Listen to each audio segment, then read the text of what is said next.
बच्चे की हिफाजत के लिए कौन सी मेडिसिन लेना ज़रूरी है? वो ख़वातीन जिनके मिसकैरेजेस की हिस्ट्री रही है वो लाज़मी ये इस्तेमाल करें अपने फर्स्ट ट्राइमेस्टर में, ठीक है। बच्चे की हिफाजत के लिए फर्स्ट ट्राइमेस्टर में जो है ना कौन सप्लीमेंट्स देना भी ज़रूरी होता है। वो आपकी प्रेगनेंसी को हेल्दी रखता है, साथ साथ स्मूथ भी होती है प्रेगनेंसी आपकी। इसमें ये होगा कि आपके बच्चे के जो है वो हर तरीके से बर्थ डिफेक्ट से महफूज रहेंगे, साथ साथ जो है वो आपको मिसकैरेजेस के इश्यूज़ भी नहीं होंगे। सो अस्सलामु अलैकुम, this is me doctor Ida Ahmed here, welcome to my channel.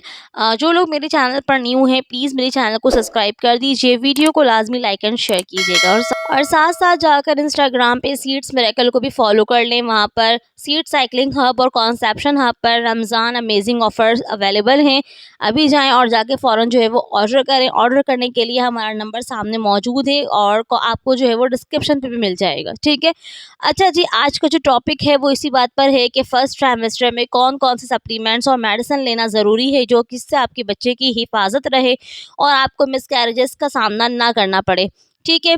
सबसे पहले बात कर लेते हैं डिफेस्टॉन के हवाले से। अगर आपकी जो प्रेगनेंसी अब ठहर गई है, यानी कि अगर आपके जो है वो 6 वीक्स चल रहे हैं और आपके स्ट्रिप पर भी आ गया है, साथ में अल्ट्रासाउंड पे भी इसके क्लियर हो गया है कि आपको प्रेगनेंसी है, तो फर्स्ट ट्राइमेस्टर आपने जो है वो लाजमी यानी कि 3 महीने आपने लाजमी जो है वो डिफेस्टॉन का इस्तेमाल करना है।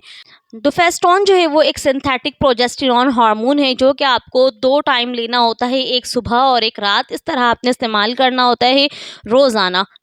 इसके अलावा जो है वो आप प्रोजेफेक कैप्सूल भी इस्तेमाल कर सकती हैं। 200 mg और 100 mg दोनों में अवेलेबल है ये, ठीक है। ये सॉफ्ट जेल्स होते हैं कैप्सूल्स। इसका फार्मूला भी यही है कि ये सिंथेटिक जो है ना प्रोजेस्टेरॉन है।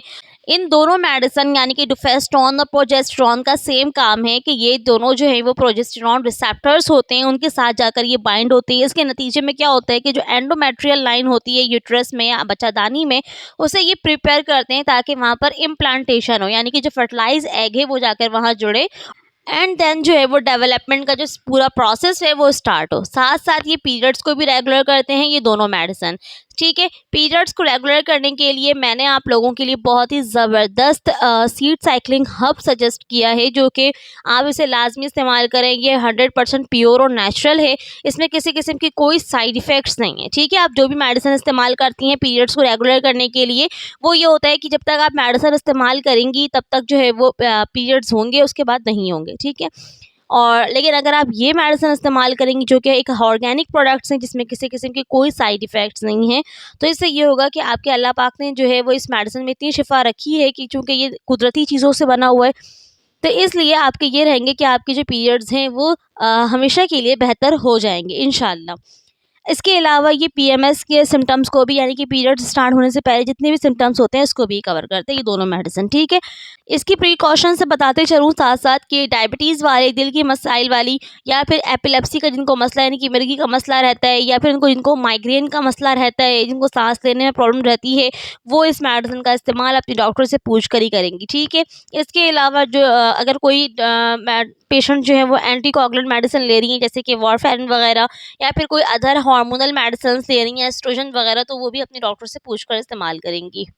अब बात कर लेते हैं कि कौन कौन से सप्लीमेंट्स लेना ज़रूरी है। सबसे पहले तो फॉलिक एसिड 5 mg, ठीक है। फॉलिक एसिड 5 mg ही इस्तेमाल करना है और इस आप जो है वो ज़ाफ़ा वालों का इस्तेमाल कर सकती हैं। आप चाहें तो एड फॉलिक इस्तेमाल कर सकती हैं। एड फॉलिक को आप 2 टाइम कर लें, इस तरह से इस्तेमाल करना है, लेकिन लाजमी करना है। इससे ये होगा कि आपका जो बेबी है वो हर तरीके के बर्थ डिफेक्ट से महफूज रहेगा और साथ साथ आपको भी जो है वो एनीमिया की शिकायत नहीं होगी, यानी कि खून की कमी की शिकायत नहीं रहेगी।